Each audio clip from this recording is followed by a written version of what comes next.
took a round through the leg in Afghanistan. Rather than be a gimp, he said just whack it off. It's below the knee amputation. Now this guy's like, you never know it. Like he's got like 7 different types of legs, whatever. But he carries one of these inside of a pocket. He got this award at Dev Group, and I believe the president of the United States showed up. And so here he is. He's got these like super legs, right? Like this guy can parachute. He's doing like sprint leg, whatever. Still operate?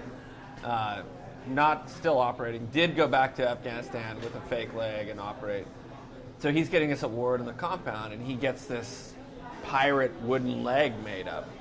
And like they call him to the front of the command to get this award, and he's got his like dress uniform on, and he fits himself with this like wooden pirate ship fake leg, and he's like clunk clunk clunk up there. It's like this CO is pissed. Like everyone's looking at this guy, and he's up there. He was like supposed to have like this high speed leg, you know, and he's like walking up there with this wooden leg with the brass. This is what they gave like me. The brass freaking thing. Yeah, here's what I got. Right, nailed into the bottom. It's like he's clunking up there like a pirate. Like they just. I mean, but that's the kind of that's hilarious. Good humor that I think we all appreciate.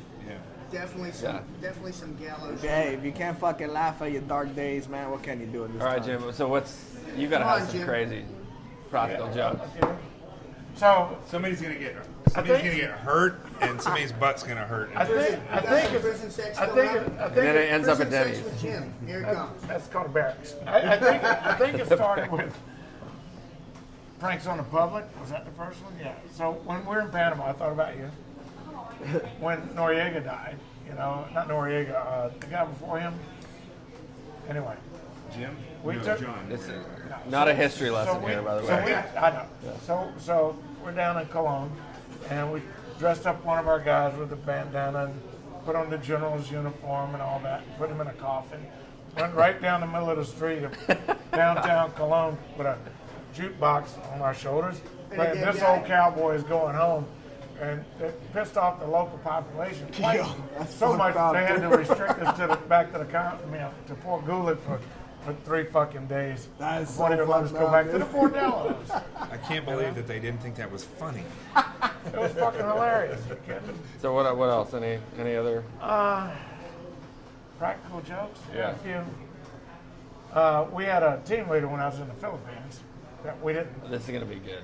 Philippines, anything the fuck. We didn't agree with him because one day before we went to the Philippines, we had lost one team leader. We're sitting around. We lost him. He went away. Translation. Let's get a translation on that, Jim. What does that mean? So we're sitting around the team room, and in the morning we're setting up some confidence courses and some land nav courses. And then lunchtime came. Of course, it was back in the day when you could still legally watch a stripper and drink 2 beers for lunch. So every team's out. I'm sitting there hanging out in the team room. This little, two beers. This little short captain comes in, all spit shined up and everything, and he introduced himself. And, I'm like, and then he says, "Do you have any coffee in here?" I said, "Yeah." He said, "Where?" And our team sergeant was a guy named Spencer Gregory, and he was a 6'9", 320-pound. Former Alaskan king crabber. His whole team got all shot up. Can I just say one thing real quick? Yes. When you tell a story, I love the fact that the hand gestures don't add up to you're like, and this guy Gregory. I mean, he's like, what is this? I went to he's like Gregory's a leprechaun. Gregory. What does this mean?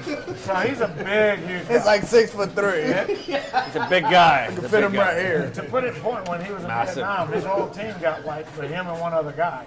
He got shot through the leg. And he picked this other guy up and walked 16 kilometers with him. That's the mentality, right? 16 clinks, dude.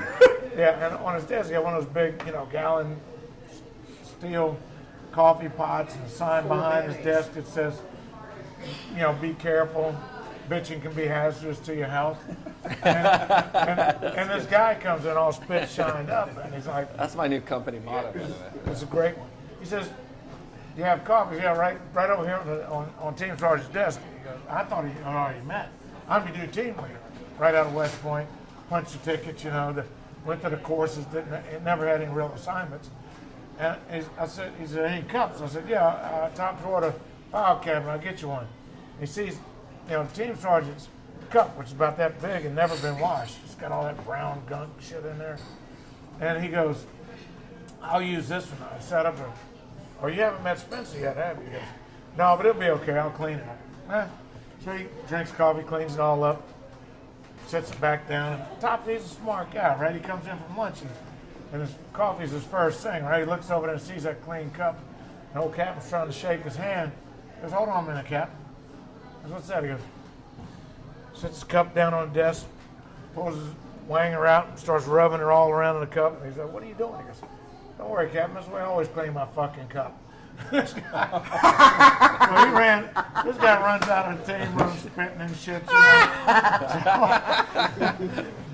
So we end up in the Philippines with this jackass, and they tasked me to kind of ease him out of the network a little bit. That's right? the greatest one I've heard. So I filled up. We're going to go out. It's 124 degrees. We're going to the Filipino Ranger School down at Magsaysay and down in Cabana, Tawan, and we fill up his fucking. They left me in charge, right? Mistake number one. So I took his 2-quart canteens. Some shit's going down. So I took his 2-quart canteens. I put about a dozen brown bombers, shit bombs in there, and I put Wait a minute. Describe those. That's the definition they're of a shit bomb. diuretics, pills. So Okay. we just dumped about 12 of them in there, and put a bunch of Gatorade in there, so it's going to taste good initially. And we don't stop for a while because we're all, we're rucksack babies. So we walk and everybody's dying and shit. You can see he's sucking wind, And we get up here, all right, rucksack break. Everybody get some water real quick. We don't want anybody to, dehydrate or heat stroke or whatever. And this guy grabs that fucking thing, gets about 6, 7 big sips down and fucking starts choking up all this brown shit. We're like, oh my God. So we're doing the psychological operations on the cat, right? Oh my God. You're probably going to get sick if you feel sick. So anyway, he starts getting diarrhea because he's on fucking Benadryl and goddamn shit bombs, So I don't even want to know what Jim's special recipe for shit bombs is. I don't even want to know, man. It's not in the little book back there. It's brown. That's all I gotta know. That shit's brown. It's ugly and it's brown and juicy, What? So anyway, Like it's Does it got dip in it? Toilet Yeah, spackle. Oh, he God. thinks Toilet he's, spackle. It's got Copenhagen in it, dude. Oh, this guy thinks he's got fucking, dysentery and shit. We're helping him to believe that. So we take him in and hook I don't him think up. it would be that big of a stretch to believe that. Does it have his isosceles? We take him Remind in. me not to ask you for coffee. I ain't fucking with you, Would Jim. you like another You'll beer, never please? get me coffee again. Would you like another cup of coffee? good. Jesus. There's a reason we don't drink coffee on this show. So Jesus. So they hook him up to an IV to make, get the team medics, everybody's involved. And we injected an IV solution with a little shit that's going to make him really sick. So anyway, long story short, he got medevaced out. I don't think he ever felt it was funny, but we never saw it on him on the team again. And that was a good joke. He didn't share that sentiment? He didn't feel I it have a was funny. similar. No. I have a similar story. So you're a dangerous guy. You should Second- drink. I should drink. He scares me. Don't get him drinking. You heard about what happened. More tonic water. Yeah. Very similar story. Second STV platoon, the OIC. Sealed delivery vehicle. For those Not that don't know. SDT. We don't put like special people who have SDT or STDs. Not in it. STD. Not STDs. ST, yeah. Special Special. STD. Right. Have a special sexually transmitted disease. Just so everybody knows that. Another guy out there. Station High close five. to There's Mexico. no judgment here. There's no judgment. So anyway, the platoon and the OIC, the platoon chief and the OIC were douchebags, and we were at the. Which happens sometimes. They weren't team players. They weren't team players. This was before STV1. The whole team went to Ford Island, so they had a bunch of Vietnam shit there. They had a one of those giant containers of stool softeners. So Because you always need a giant container of that. You never know when you may need I it. needed that shit, alright? Because when your stool's hard, it feels like hemorrhoids, bro. I had that shit What's the hemorrhoid overseas. feel like? It feels like giving birth through your ass.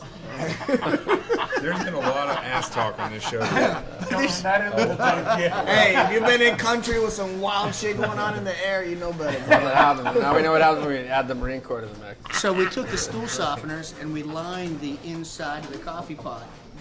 Where you put the coffee filter on.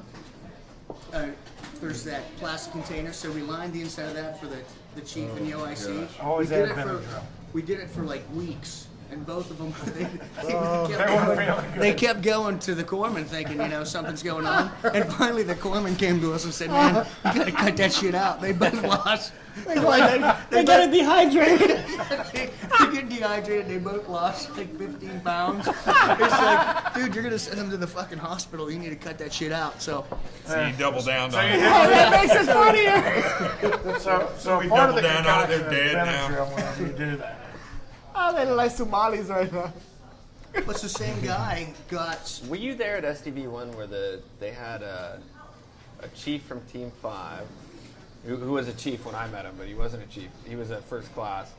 Had a mild stutter, and he asked for some gear, and one of the guys, the SEAL delivery vehicle team, one guy sent him to the dive locker to check out gear from a tech diver that also had a stutter.